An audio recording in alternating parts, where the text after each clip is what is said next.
We've got this lifestyle reassurance system. We'll just put this white box here, and we've got these burglar alarm things. We'll put that round as well. You can turn this into a burglar alarm when you go out. Would you accept it? Probably would. But what's the difference, really?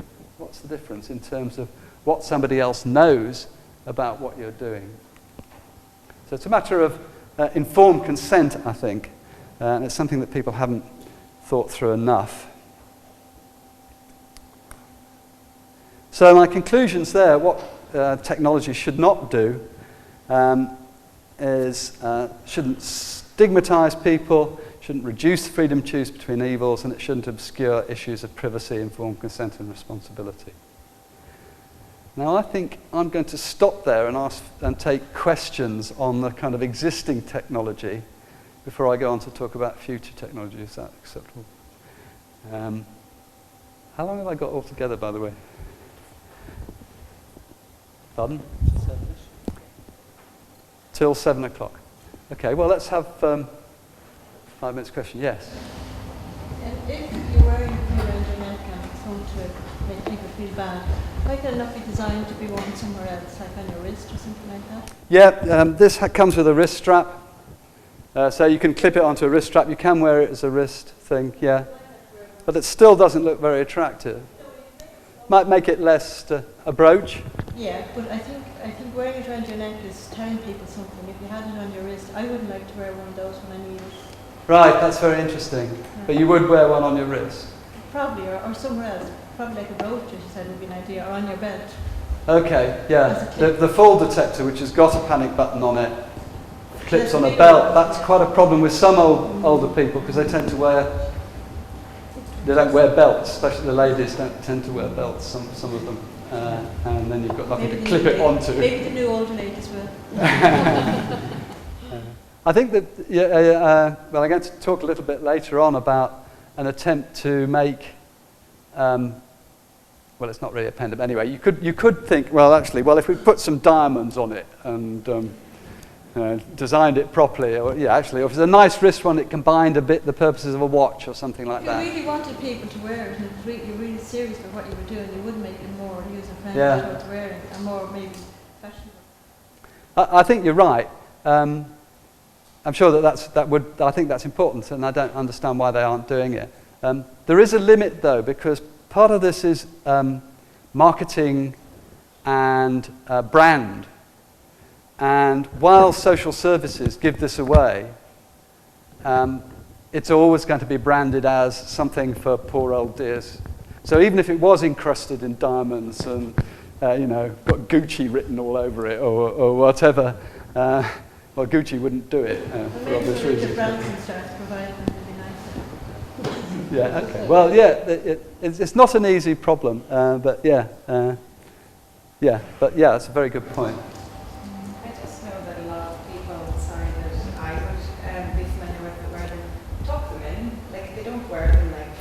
Right. They actually put them in behind their garments. Okay. That's a good idea. So, I mean, it's one sort of solution. Maybe that's another solution, yeah. Hide it.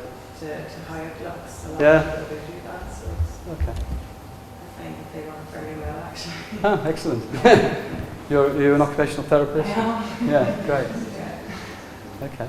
Good. Very valuable, to be honest. So It's a great, it's such a simple system. Such a simple system. It's a system that's very human as well because of this speakerphone arrangement. It's so flexible. It's good. No, don't get me wrong. Telecare is fantastic. There are all these people out there living independently who wouldn't otherwise. But there are some downsides that we should watch out for. Is what I'm saying in a general terms. Yes. Just a question about the consent, the remote fixed monitoring. You said that it's actually used by certain agencies now to predict what type of level of care people need. Now, I think a lot of people that will be tested for this probably don't have full capacity.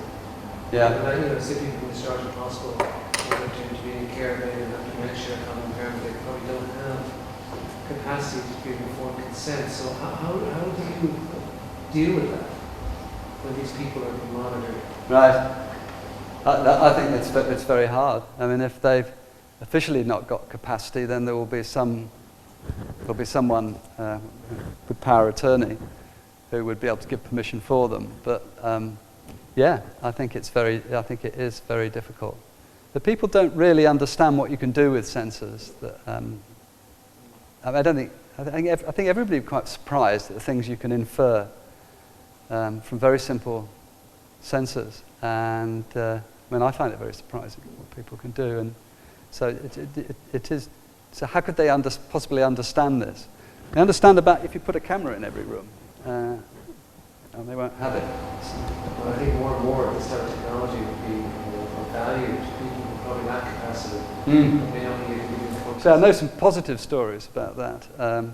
Quite a common scenario is that neighbours, somebody's got getting a bit vague, not 100% demented, but and the neighbours might take against them for some reason, and they'll start making say, "Oh, she's out wandering in the middle of the night all the time." And I've heard this story 2 or 3 times that they've used activity monitoring and been able to prove to the neighbours that she doesn't actually go out in the middle of the night. And so that's quite a nice positive part of it. But I think the important thing is to know that, well, we're putting in this thing and we're going to use it to monitor you, but you could explain that quite simply. You don't have to say how it's going to work. And your care package might be increased or decreased. Well, you wouldn't say care package, but you could say what things are being looked at. So I think you can. Why do you not tell them how it's going to work? Why do you not tell them that? That's what you've got to do, but it's quite tempting not to. Why do they call it lifestyle reassurance? Why don't they call it activity monitoring, do you think? I'm sure some people, some people will ask, will they not? I can't understand. Well, that's what I'm advocating, that you should, but I don't think everybody does.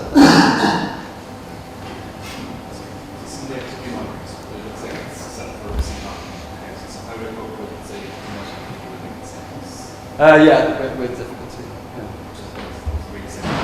Yeah, so it's got to be a single one.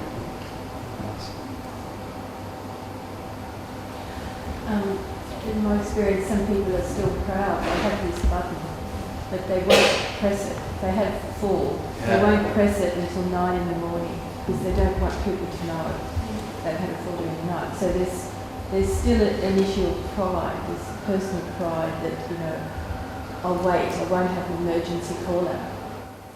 I didn't want to bother anyone.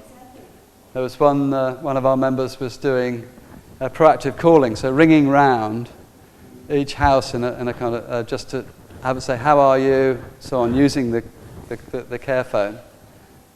They talked to this lady for a while, then went away, and then it transpired later on that day that while she was having this conversation, was lying on the floor, having just fallen. She didn't want to bother them. It's that generation. We won't be like that. Well, I shan't be like that when I get to be on. Do you think our generation, when we hit 70, 80, 90, will want all these surveillance devices watching us? I don't know. It is something. The new generation, the older generation of people I work with wouldn't be familiar with this sort of electronics, whereas we've grown up with it. Yeah. When we're older, will we? I suspect my son's generation won't think twice about it. Privacy went, several years ago, didn't it? So maybe my son's generation, at least, will not worry about that kind of thing. Perhaps if it's got some benefit, I think people are much more pragmatic. Younger generations are more pragmatic about this than perhaps my generation. Who's driving this technology? Is it the old people requesting it? Is it manufacturers trying to find new ways of using their electronics? Well, at the moment it's coming from the social services and health trusts, the main driving, because they have a duty of care, and the manufacturers are using that. It's not coming as much from the older people as it ought to, and I think that's one of the weaknesses with the whole market, really. It could be doing some very rather different kinds of things. That's why it's got all this sort of caring, preventative kind of objective, which is not necessarily what older people well, there are lots of other things older people can do. I'll take one more question and I should go on. Following up on that last point, what sort of level of individual differences are you coming across in terms of the take-up of technology and compliance with technology? For example, are there sex differences that you've observed, or maybe cohort differences in age, I guess? No, I don't know of any data on that, I'm afraid. Sorry. It's quite difficult to get these people to admit that anybody refuses to have their services, but they are beginning to provide those kind of data. Okay, so let's look to the future. What could we do slightly more positively? Rather than technology to look after you, what couldn't we do technology to connect people? And the TRIL Centre's doing some really interesting stuff in this area. Loneliness and isolation is a big problem for some people. And my take on the aging population thing, the care ratio thing, the dependency ratio thing, all these projections about how by the time I get to 80 or 90, there won't be enough younger people around to come and look after me in the way that they do now for 80 and 90-year-olds. And there won't be anybody paying any tax either, earning to pay tax for them to do that. And that's what's driving partly this whole research agenda, is the realization by governments who've got this demographic time bomb. My take on that is, well, what will we have a lot of? Well, we'll have a lot of older people, and some of them won't be entirely frail, and some of them will be able to do things for each other. And so what we need to do is to start using technology, partly to make up for the human deficit that this telecare kind of stuff, the deficit in human contact that's going to result from using robots to look after us, which is effectively what this is all about, by using technology to connect older people to their friends, to their communities, and to their relatives. And so we've been thinking a bit about this, and TRIL, as I say, are doing a lot of stuff on this. So I'll just give you a few examples. How can we connect people? This is a project that we did, which we're very proud of. We call it Net Neighbours. So what we do is we recruit volunteers. So this person here is a volunteer who's got a broadband connection at home.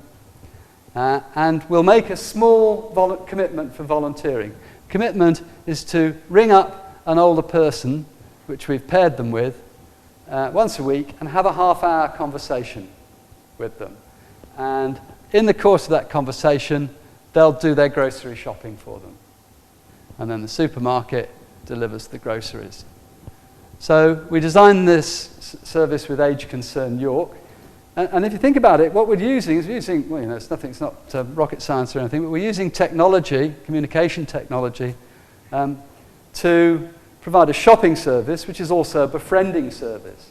I think it's also quite interesting as an example of how you can use technology to make volunteering bite-sized and perhaps more attractive than bigger commitments. You don't have to make a massive commitment.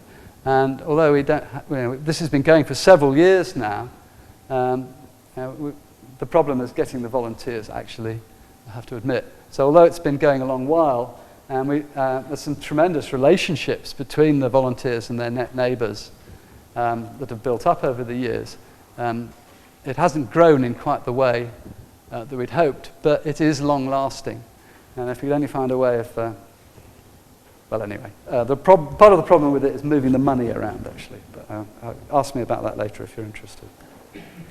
We can use a telephone in other ways. Telephone conferencing is something that people widely use in business. It doesn't get used very much in recreational circumstances, though most mobile phone carriers will do it now. Skype makes it very cheap now. At the time we were looking at this, you had to have a telephone conferencing switch to do it. So this is just joining several telephones together so you can have a 8-way telephone conversation. And Hackney Borough Council were using this with volunteer facilitators, who were themselves older people, to link up 8 or 9 very isolated older people. And once a week, they'd have an hour-long chat together. The facilitator would help make sure that everybody had a go in the conversation.